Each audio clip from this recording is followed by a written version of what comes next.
سلام عزیزای دلم، چطورین؟ امیدوارم که حال دلتون عالی باشه. خوش اومدید به کانال خودتون، کانال ماریان تاروت. من هم ماریان هستم، سایکیک مدیوم، آسترولوژیست و انرژی خان. امروز در خدمتتون هستم طبق درخواست های خیلی زیادتون برای فال شمع.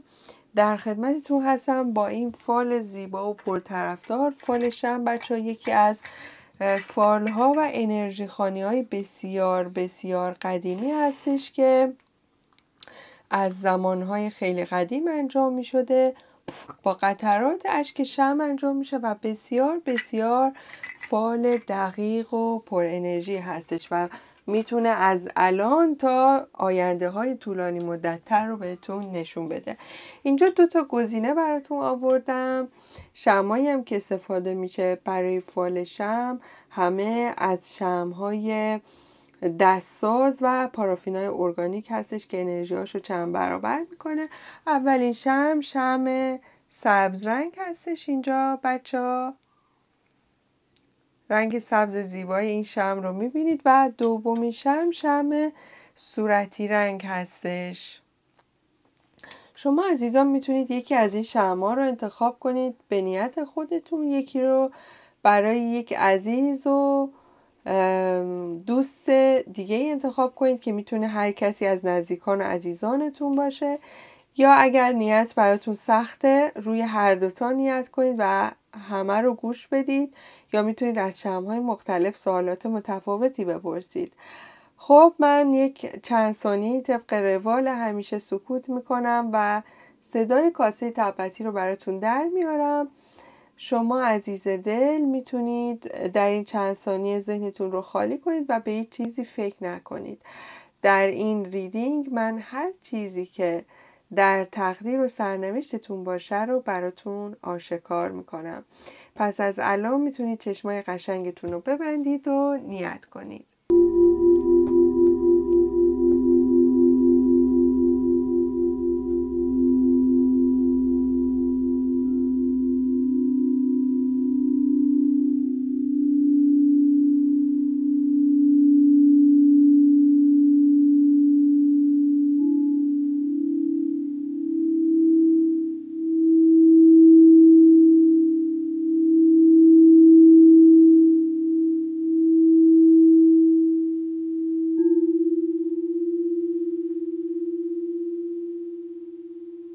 خب دوستای قشنگم، امیدوارم که شمع خودتون انتخاب کرده باشید و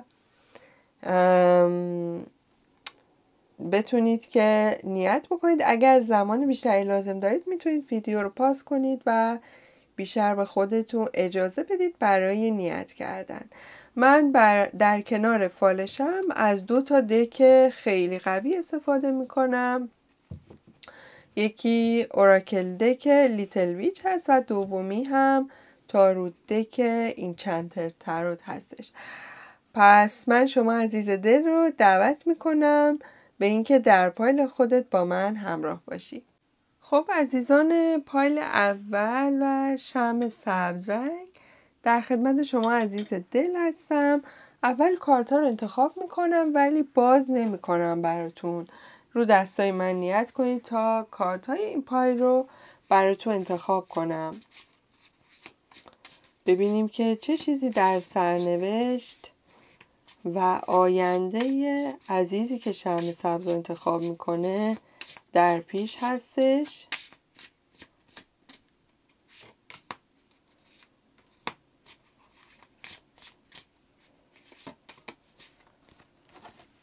و اینجا روی تاروت نیت کنید.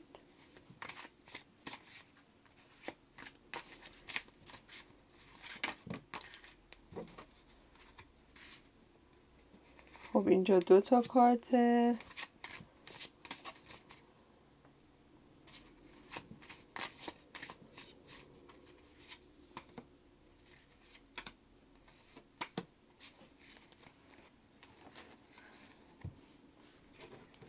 این کارت های تاروتی است که انتخاب شده. من در اینجا قرار میدم و اول انرژی های شمع براتون میگم.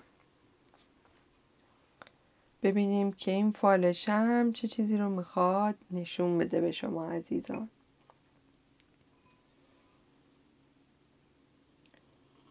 برای اینکه قطرات زودتر بریزه من این رو براتون به این شکل در میارم.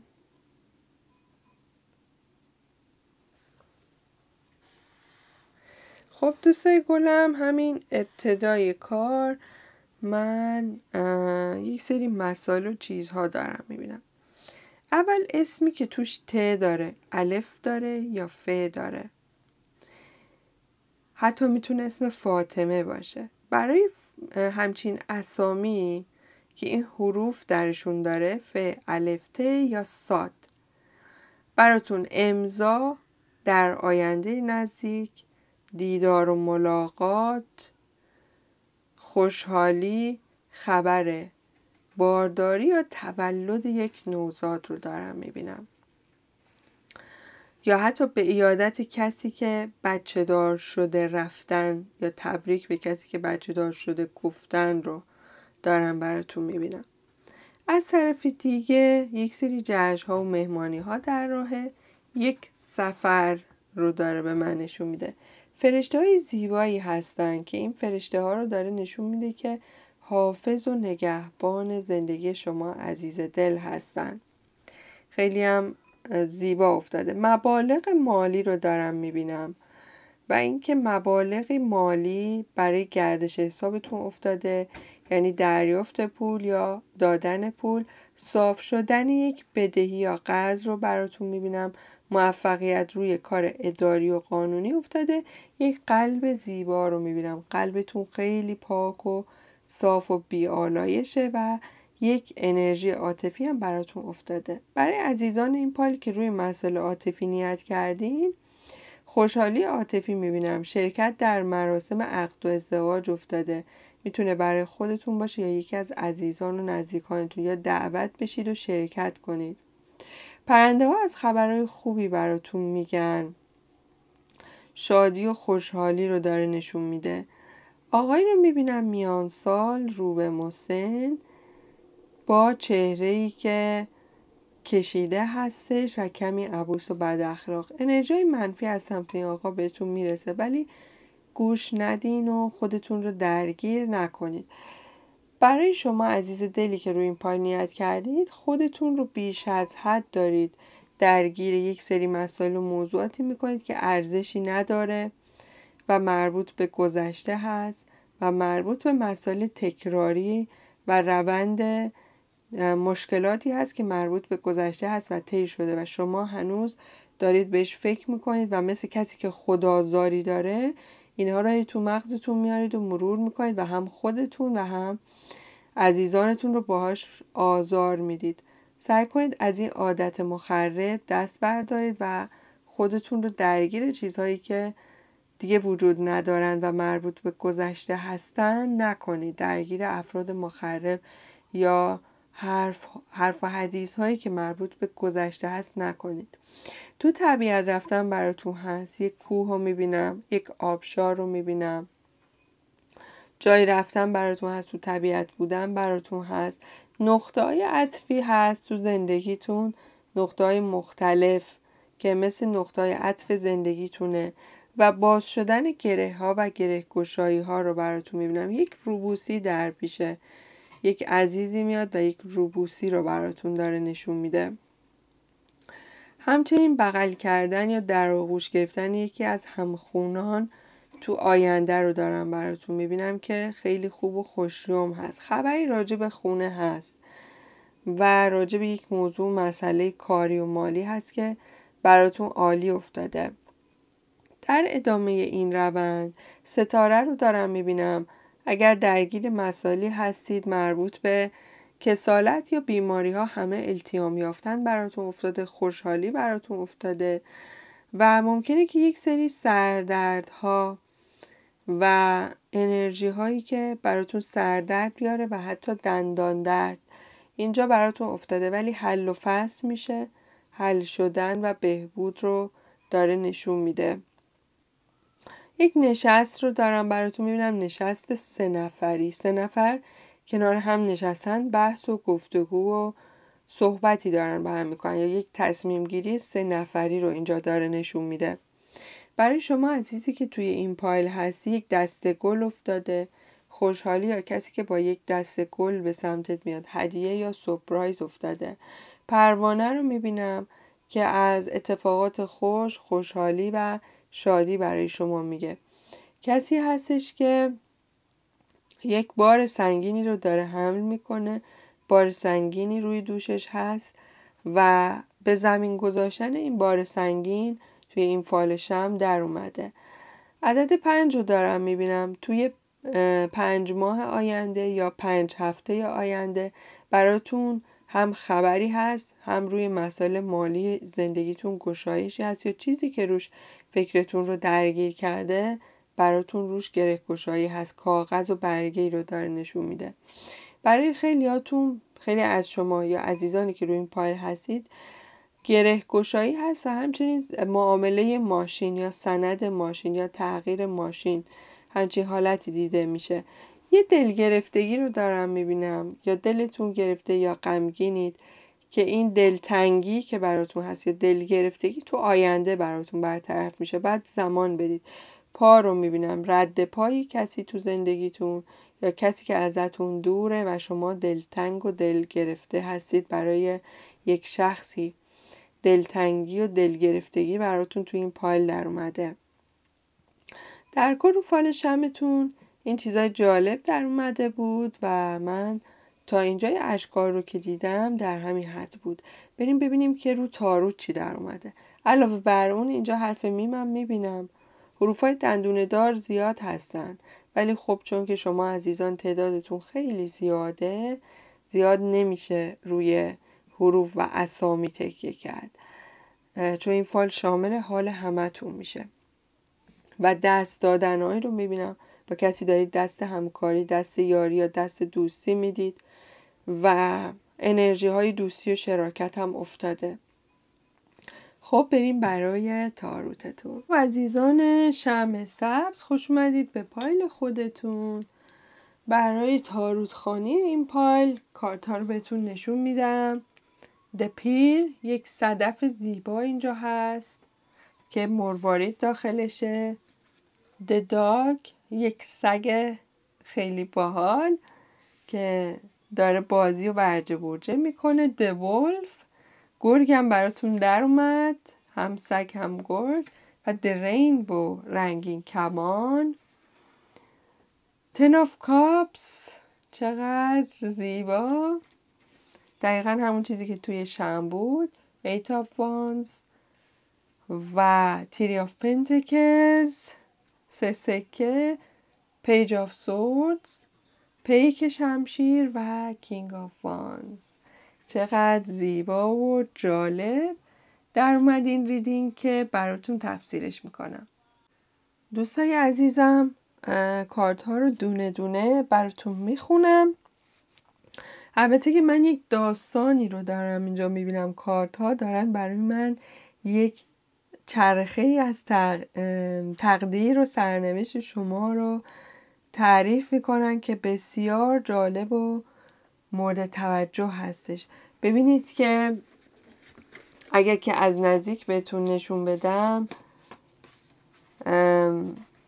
خیلی جالبه. یک مرواریدی که درون یک صدفی پنهان شده بود، این صدف باز شد و این مروارید آشکار شد.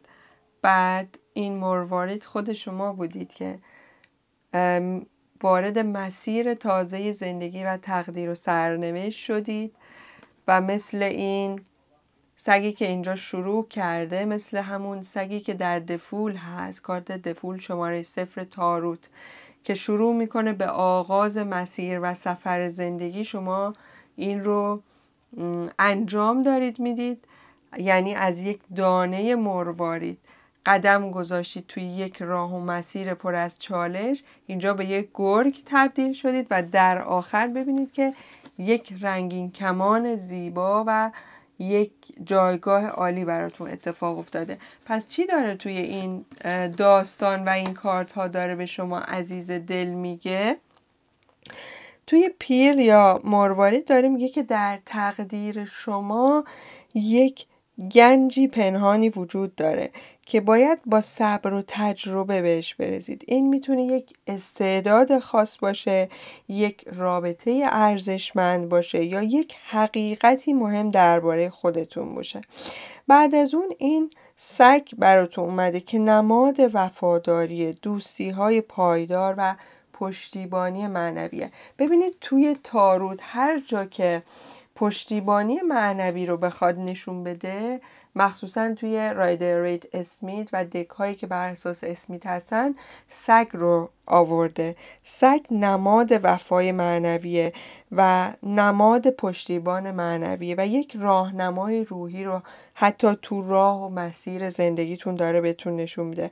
شما تو مسیرتون همراهان وفاداری دارید، هم از لحاظ فیزیکی هم از لحاظ معنوی. بعد از اون دولف هست یا گرگ، که اینجا گرگ رو دارید میبینید که داره بهتون هشدار میده که همیشه همه چیز دوستانه نیست و بعد گاهی قدرت و استقلال خودتون رو به کار بگیرید.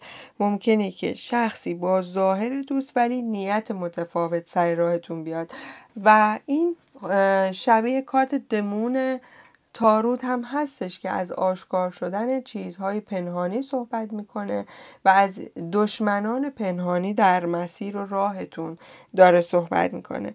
ولی نگران نباشید، چون که در پایان این رنگین کمان زیبا براتون ظاهر شده و وعده امید و موفقیت بعد از طوفان و موفقیت بعد از تاریکی رو میده و میگه که حتی اگه مسیرت پرچالشه، پایانش روشن و پاداش دهنده است و این خیلی زیبا بود. یعنی قشنگترین چیزی بود که میتونست برای شما تو این لحظه در بیاد و شما رو آگاه کنه. رنگین کمان اومد ته اوراکل دکتون و تاروتا رو ببینید که چقدر قشنگ از 10 of cups شروع شد، از 10 جام، دو دستی که همدیگر رو گرفتن و اوج خوشبختی خانوادگی یا عاطفی رو توی این تصویر شما دارید میبینید.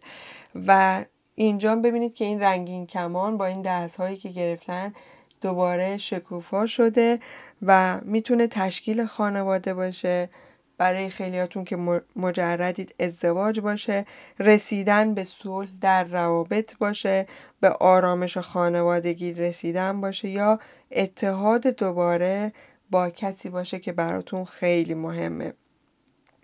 وقتی که نگاه میکنم بعدش کارت ایت آف وانز اومده. ایت آف وانز میگه خبرها در راهن و سرعت بالای اتفاقات رو نشون میده. تغییرات و خبرهای خوب سریعتر از اون چیزی که فکر میکنید به سمتتون میاد و این برگه براتون نماد یک سفر یا یک جابجایی مثبت هم هستش که خیلی عالیه. بعد از اون براتون تری آف پنتکلز در اومده. این دست شراکت، دست همکاری، دوستی، سر کار رفتن، سر یک شغلی رفتن تا 8 رعده بسیار نزدیکه و داره میگه که یک همکاری موفقی شکل میگیره. پروژه یا کاری با کمک دیگران به مرحله شکوفایی براتون میرسه. شما دارید یاد میگیرید، دارید اطلاعات جمع آوری میکنید، کنجکاوی دارید میکنید و شاید لازم هستش که در مسیری که هستید مهارت و دانش تازه‌ای رو یاد بگیرید. ببینید توی این مسیر که دارم نگاه میکنم، ته این دوتا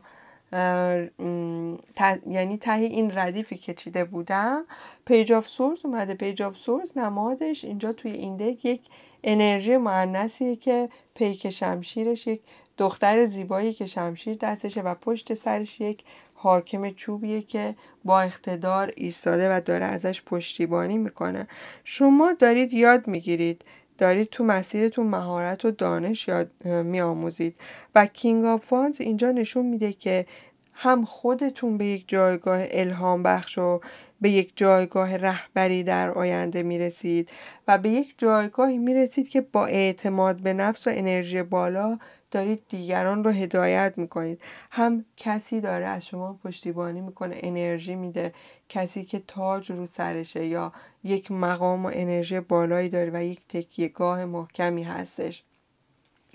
داره براتون دست میزنه، بهتون کمک میکنه. ببینید سرنوشت شما، چون این ریدینگ سرنوشتی بود، ترکیبی از یادگیری و اتحاد و پیشرفت سریعه. باید شما بین اعتماد به دیگران و حفظ استقلالتون تعادل برقرار بکنید. اتفاقات مهم سریعتر از اون چیزی که تصور میکنید میافتن و پایان مسیرتون موفقیت و رضایت قلبی و جایگاه بالای اجتماعی یا شغلیه و انرژی هایی که براتون اومده بسیار بسیار انرژی های عالی و مثبتی براتون بود و فالتون فوق العاده مثبت. عزیزان این پایل حتما باید لایک بزنید و برای من کامنت بنویسید. بریم برای پایل دوم. عزیزای پایل دوم و شمع صورتی، خوش اومدید. امیدوارم که این فایل مورد توجهتون قرار بگیره. قبل از هر چیز لایک های قشنگتون رو بزنید و بریم برای انتخاب کارت ها. ببینیم که چه کارت هایی میاد، چه چیزی در تقدیر و سرنوشت شمع صورتی افتاده که من اول کارت ها رو بیرون میکشم.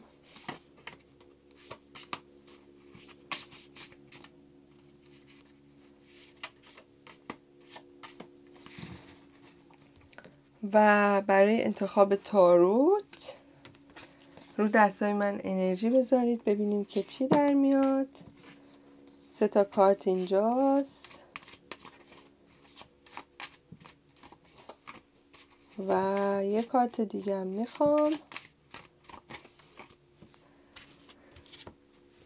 خب من کارتاتون رو اینجا قرار میدم. اول تاروت رو میخونم و بعد کارتا رو براتون باز میکنم.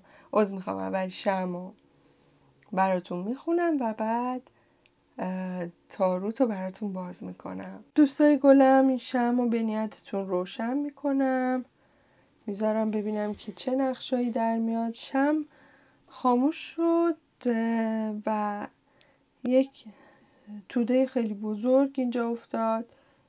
یک گره یا مشکل بزرگی سر راه این شمع هست.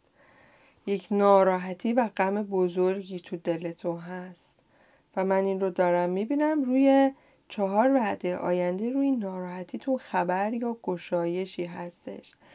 اسامی که نون، ز و ف هستید، اسامی تک نقطه، براتون یک راهی رو داره نشون میده. یک جاده، راه، سفر، گشایشی رو داره نشون میده. حروف میم افتاده اینجا. کسانی که اول اسمشون میمه براتون ازدواج، حلقه یا یک آشنایی یا یک رابطه عاطفی افتاده یا حتی روی رابطتون که حالا رابطه عاطفی یا ازدواجی تغییرات رو دارم میبینم که میتونه هم تغییرات مثبت باشه، در جهت بهبود باشه، یا اگر قصد جدایی دارید میتونه شکستن یا جدایی یا کات هم باشه، چون یک تغییر اساسی رو رابطه ها رو داره نشون میده تو این شمع صورتی. بعضی ها نشستن غمگین، زانوی غم بغل کردن، براتون اخبار مهمی در راه، خبرهایی در راه و من بیشتر توی این پال حروف رو داره بهم میده. حروف میم، نون، حروف تک نقطه خیلی زیاد هستی توی این پال. یک آشنایی یا رابطه عاطفی در پیش برای این پال و کسانی که در حال حاضر تو رابطه عاطفی هستن یک قلب زیبا، یک بوسه عاشقانه و یک گرم شدن رابطه رو هم دارم براتون میبینم که فوق‌العاده عالیه و یک آشنایی تازه برای خیلیاتون هم ممکنه رقم بخوره. من یک سری حرف و حدیث ها رو پشت سرتون میبینم تو این پایل. غیبت پشت سرتون زیاده، حرف و حدیث زیاده و صحبت زیاده، ولی شما نباید گوش بدید و طبیعتا باید به راه خودتون ادامه بدید و اهمیت ندید، چون پشت سرتون حرف و حدیث خیلی زیاده. خانوم و آقا رو دارم میبینم که خیلی دارم پشت سرتون بدگویی میکنن. یک خانم و آقایی هستن و یک آقای جوانترم بینشونه. در ادامه من روی گرفتاری ها و مشکلات زندگیتون بهبودی رو میبینم. نه اینکه یهو همه چی خوب بشه، ولی داره راهی باز میشه، نوری باز میشه، یک روزنه ایجاد میشه و یواش یواش داره اخبار خوبی اتفاق میفته. یه پرنده رو دارم میبینم اینجا، باز اخبار خوش، انرژی مثبت، خبر خوش در راه هستش. شما دارید جایی میرید، من شما رو میبینم در این قسمت که دارید مسیری میرید، جایی میرید و به سمت و سوی آینده میرید. یه مقدار بدبین هستید و انرژی بدبینی هم دور و برتون هست که نتونید اعتماد کنید یا بدبین شدید نسبت به شخص یا اشخاص خاصی، بددل شدید حتی. ولی نسبت به کسی که بددل یا بدبین هستید هستتون درسته و دیگه این درست بشون نیست، اینو بهتون بگم. و اوضاعی هم که در پیش هستش اوضاعیه که بعد خودتون رو بیرون بکشید و براش تلاش کنید و راهتون رو تغییر بدید. راه طولانی و مسیر طولانی رو میبینم توی راهتون هست و از همه اینا که بگذریم ابرها رو میبینم که فکر درهم و برهم و مبهم شما هست، نمیدونید چه کار کنید. یه گربه رو میبینم نماد شهوده براتون اینجا، شهود یا حس ششم خیلی قوی که شما دارید و انرژی های اسپریچوالی که در اطرافتون هست و این رو داره براتون نشون میده. حتی یک حیوان خانگی که الان دارید یا در آینده زندگیتون وارد زندگیتون میشه و به انرژی یا محبت یا توجه شما خیلی احتیاج داره. شما عزیزی که توی این پایل هستید، کسی که موهای پرپشت وزوزی یا فر داره، در این حالت براتون میبینم که ملاقات و دیدار، جشن، مهمانی، دور همی و اخبار در راهه. براتون رو مسیرهای شغلیتون هم پولهای ریز و درشت دارم میبینم و مصاحبه ها یا ملاقات های کاری و شغلی براتون افتاده. من توی این فالشم یک دروازه‌ای رو میبینم و یک پلی رو میبینم و راه یا نور یا دروازه‌ای که براتون باز شده که شما ازش عبور کنید و به اون سمت و سو برید و تغییراتی براتون هست. گره هایی رو میبینم، این گره ها رو پشت سر میذارید و باز شدن گره ها رو هم براتون داره نشون میده. ببینید از یک خانم و آقا براتون خبر در راهه و از کسی که مدت ها هست خبری نشنیدید دوباره خبرایی میشنوید. تلفن میبینم، کسی از راه موبایل براتون خبرچینی میکنه یا حرف کسی رو پیش شما میزنه یا خیلی از طریق موبایل گلایه میکنه از شخص یا اشخاص خاصی و انرژی منفی بهتون میده. باید سعی کنید که دوری کنید یا حتی این شخص رو بلاک کنید.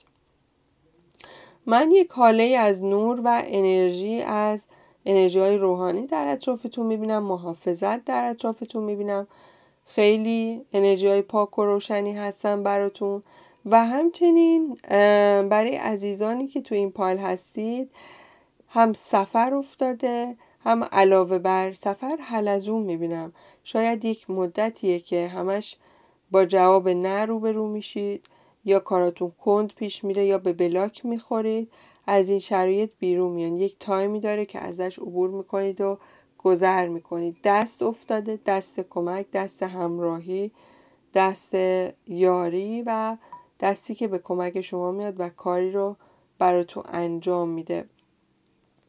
من انرژی که اینجا دارم میگیرم، انرژی این هستش که شما در حال تلاش هستید برای آینده و دارید کاری رو انجام میدید و از یه طرف دیگه دستتون پره، دارید یک سری کارهای انجام میدید، یک سری کاغذبازی هایی براتون افتاده و چیز دیگه هم که هستش، شما انگار با دستتون دارید کاری انجام میدید. کاری که شما انجام میدید، فعالیتی که دارید انگار با دستاتون هستش، هنر دستتون هستش و اینجا توی این فالشم برای من آشکار افتاده.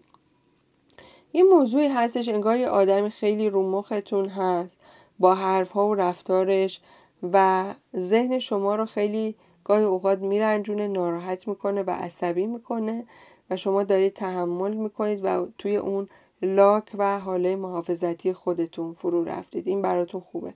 یک آدم روحانی رو توی این فال شمع میبینم، کسی که استاد روحانیه، حالا استاد علوم معنویه، استاد یک رشته از دانشگاه هستش، یا مدیر یا پزشک یا جایگاه و شخصیت بالایی داره. با این شخص ملاقات دارید و این شخص آینده ای رو براتون رقم میزنه که غیر منتظره است و حتی خودتون اصلا فکرشو نمی کنید و نمی کردید که به این راه کشیده بشید و توسط این شخص راهی براتون مشخص شده که بهتون میگه که بعد تو این راه برید و تو مأموریتت اینه، تو باید تو این حوزه کار کنی و استعداد به خرج بدی و این براتون یک نقطه عطفی تو زندگیتون میشه و یک تغییری رو تو زندگیتون رقم میزنه که خیلی خوب و روشنه. کسی رو میبینم رو تخت بیمارستان، حالا کسالت برای یک شخصی هست یا عمل زیبایی حتی میتونه باشه یا یک کار کوچیک درمانی میتونه باشه که رفع میشه و انرژی های این فالش هم خیلی گسترده و مفصل بود. برکت های زیادی میبینم، ماهی زیاد افتاده و خوشحالی های عاطفی که قلب چقدر اینجا در اومده، برکت خیلی تو این پایل در اومده، کوزه زیاد میبینم و همچنین ممکنه که کارا آهسته باشه چون لاک پشت و حلزون زیاد تو این پایل هستن که به لطف خدا و تلاش خودتون حل میشه و انرژی ها براتون تغییر میکنن. خب بریم ببینیم که توی تاروت چی در اومده. در بخش تاروت خونی شمع صورتی هستیم. بریم ببینیم که چه چیزایی رو داره نشون میده توی این بخش. اولین کارت The Cauldron، The Joker، سیدلینگ، اون دانه که تو دستاتون داره رشد میکنه، The Mermaid، پری دریایی و The Hierophant، یکی از چیزایی که تو فال شمعتونم در اومده بود. جاستیس یا عدالت رو اینجا میبینم، The Sun، خورشید، Ace of Swords، شمشیر و Knight of Cups که اینا همه رو براتون میخونم. البته من باید این یه دونه تاروت رو اینجا قرار بدم که درست بشه. خب بچه های پایل دوم، این پایل هم مثل پایل اول خیلی عجیب و جادویی در اومده و خیلی چیزا رو میخواد بهتون نشون بده و از خیلی چیزا براتون پرده برداره. دکالدرون و جوکر کنار هم اومدن.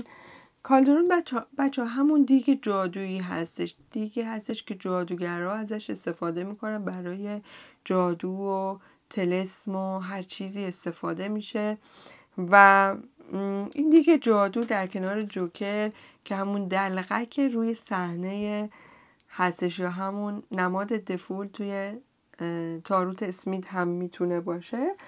ببینید که اول این دیگه جادو روشن شده، داره جادوی اتفاق میفته و این جوکر داره یه سری کارهای عجیب و غریب میکنه با این دیگه جادو. بعد چه اتفاقی افتاده؟ یک دونه این توی یک دست زحمتکشی داره رشد میکنه و در آخر پری دریایی رو میبینیم که داره با موجهای دریا شنا میکنه و خودشو به دست امواج سپرده و خیلی خوشحاله. اینا خیلی معانی متفاوتی دارن و خیلی معانیشون مفصله. دونه دونه بهتون میگم. اول دکالدرون هست که اینجا دکالدرون نماد این هستش که زندگیتون در حال ترکیب شدن عناصر مختلف برای ایجاد یک تغییر عمیقه. انگار که همه چیزایی که یاد گرفتید و تجربه کردید الان به یک نتیجه مهمی میخواد منتهی بشه. بعد از اون جوکر اومده بهتون چی میگه؟ جوکر در اینجا اومده شما رو داره دعوت میکنه به این که رها بکنی، نترسی و ورودت به یک مسیر جدید با ذهن باز رو داره بهت نوید میده میگه که حتی اگه مسیرت غیر منتظره و پر ریسکه باید انجامش بدی. مسیر غیر منتظره و پر ریسکی برات در راه. مرمید رو ببینید که خودشو به امواج سپرده. ببینید توی سیدلینگ یا این رشد دانه ها براتون داره میگه که یک دوره رشد پایداری رو تجربه میکنید. این میتونه کار تازه باشه، رابطه جدید باشه یا یک پروژه خلاقانه باشه. مرمیدم داره بهتون میگه که الهام و هدایت از ناخودآگاهت برای تو ضروریه. باید نشانه ها رو دریافت کنی، حتی تو رویا و خوابت یا تو اطرافت یا اعدادی که میبینی. بنابراین این دانه با سختی تو این دست ها داره به عمل میاد، رشد میکنه، ولی خیلی انرژی مهیج و شادی براتون داره. و این جوکر که اینجا اومده یعنی میگه باید ریسکی رو انجام بدی، تو یک مسیری قدم برداری که مسیر پر ریسک و پر خطریه، ولی تو از این مسیر هم خیلی لذت میبری و باعث رشدت هم میشه. مثل یک جوونه‌ای که داره از زیر خاک رشد میکنه، از صفر داری کاری رو شروع میکنی و خودت رو به دست هیجان اون کار رو در واقع انرژی های هیجان انگیز و مهیجش سپردی. خب در ادامه تو برگای تاروت خیلی چیزا در اومده و مهمترینش همین ابتدای کار بود که هایروفنت و جاستس کنار هم در اومد. 2 میجر آرکانای بسیار قوی با معانی فارسیش که هایروفنت همون پاپ هستش، در کنار جاستس عدالت. اینجا نشون میده که تغییرات تو مسیری برات اتفاق میفته که مسیر درست اخلاقی و معنوی هن و احتمالاً با مشورت و راهنمایی یک شخص خردمندی این تغییرات برات رخ میدن. ممکنه که یک نتیجه منصفانه یا حکم مهم، حتی حکم حقوقی به نفعت صادر بشه، یا پا تو مسیر عدالت بذاری، پا تو مسیر حقوق بذاری، پا تو مسیر دانش بذاری، یا تو خودت یک شخصی هستی که از لحاظ حقوقی یک جایگاهی خواهی داشت در آینده، ولی یک رئیسی هم در کنار تو هست که اون ارشد تو هست و تو در کنار این شخص قرار میگیری. من در ادامه خورشید رو دارم میبینم. ببینید چقدر قشنگ کارتا به هم مچ شدن. خورشید اینجا در اومده و خورشید نماد موفقیت و شادی و وضوح مسیر برات. همه ابهامات برطرف میشه و انرژی های مثبتی برات در راه، انرژی های شادی در راهه و ایس آف سورز یک حقیقتی رو داره برات روشن میکنه، یک شروع فکری تازه که همه چیز رو روشن میکنه، استارتی بر پایه عدالت، بر پایه قانون، بر پایه انرژی هایی که مربوط به عدالت و نظم هستش. حتی عدالت الهی میتونه باشه. اینجا داره نشون میده و ته دکم که یکی از بهترین کارت ها هست نایت آف کاپس که شوالیه جامه که پیام رسان عشق و الهامه. میتونه پیشنهاد احساسی یا شراکت خلاقانه حتی براتون باشه. ببینید توی تقدیر و سرنوشت این پال چیزای بسیار روشنی دارم میبینم. روشنایی اینجا داره خلق میشه و داره میگه که شما در آستانه ورود به یک مسیر تازه و روشنی هستی. این شروع جدید هم تو کارتونه، هم تو روابط شخصیتونه و حقیقت هایی که آشکار میشه جهتگیری شما رو فعال میکنه و شفاف میکنه. پیشنهاد یا پیام عاطفی حتما دریافت میکنی چون پیک جام اینجا در اومده و این پیشنهاد میتونه به عشق یا دوستی هم ختم بشه.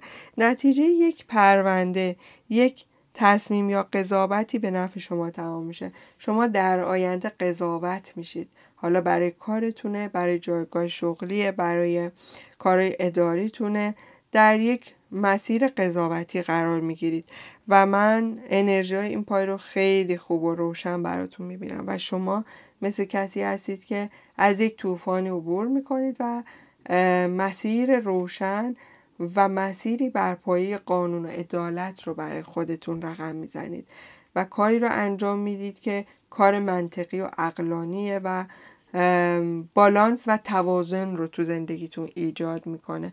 انگار که عشقی رو انتخاب میکنید که بیشتر عقلانیه، ولی رفته رفته روی این عشقی که با عقل انتخابش کردید پر از احساس و جوانه های احساسی هم براتون ظهور میکنن و آشکار میشن و این راهی که با عقل انتخاب کردید در پس این راه عقلانی احساس هم بعدش ورود میکنه. خب عزیزان، این پایل هم خیلی پایل جذاب و شیرینی داشتید، خیلی عالی بود. 3 تا از میجر آرکانه های قوی براتون اینجا در اومد و فالتون هم که فوق‌العاده بود. امیدوارم لذت برده باشید. نظراتتون رو تو کامنت به من بگید و تا یه ریدینگ دیگه همتون رو به خدای بزرگ میسپارم.